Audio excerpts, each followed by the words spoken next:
In this video, I'll show you how to sketch a quadratic equation using transformations after completing the square. This is question 2.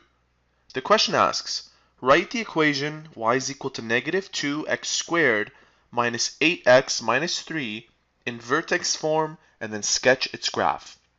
The first thing that we have to do is convert this equation, which is in standard form, over to vertex form, and that's done by completing the square.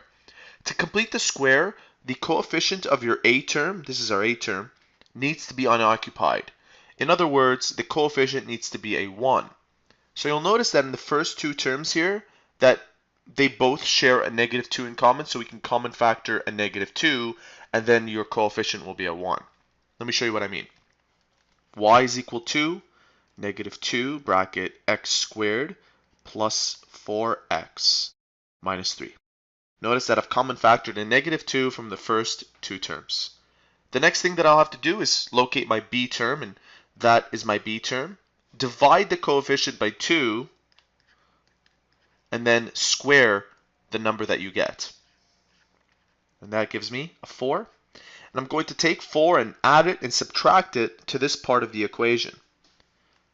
Negative 2 bracket x squared plus 4x plus 4 minus 3. The reason why we subtract it as well is because by adding it and subtracting it, we're actually not changing the meaning of the equation. That's why you have to add and subtract the same number. Now I have to pull out this negative 4 from this bracket. And to pull out a negative 4 from the bracket, you have to take permission from this negative 2. I know that sounds funny, but what that means is that if you pull this out, you have to multiply this number by negative 2. And the same thing actually applies to any of these terms. So multiplying negative 4 with negative 2 gives us positive 8. And I'm going to put the plus 8 here. And I'm actually going to remove this part. So just make a note of that so you don't forget. Negative 2. And I'm going to rewrite this part. That hasn't changed yet. And minus 3 plus 8 gives us plus 5. Now I'm going to factor this quadratic trinomial. What two numbers multiply to 4 and add to 4? Those two numbers are positive 2 and positive 2. So we're going to break this part down into two sets of brackets where I have x plus 2 and x plus 2. If I were to expand this, I would end up with this, just to give you an idea of what's happening here. And since these two are twins, I'm going to erase this and write down x plus 2 to the power of 2 plus 5, negative 2 on the outside. Now, interestingly, if you are familiar with completing the square, you'll notice that this number is always the same as the b term divided by 2.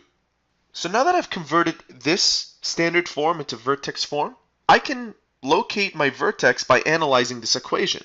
For example, my vertex will have obviously an x and y coordinate, and this number right here, this represents the k, this represents the h, and this represents the a. Now remember, the skeleton of a vertex form looks like this, and here's what I mean by all that.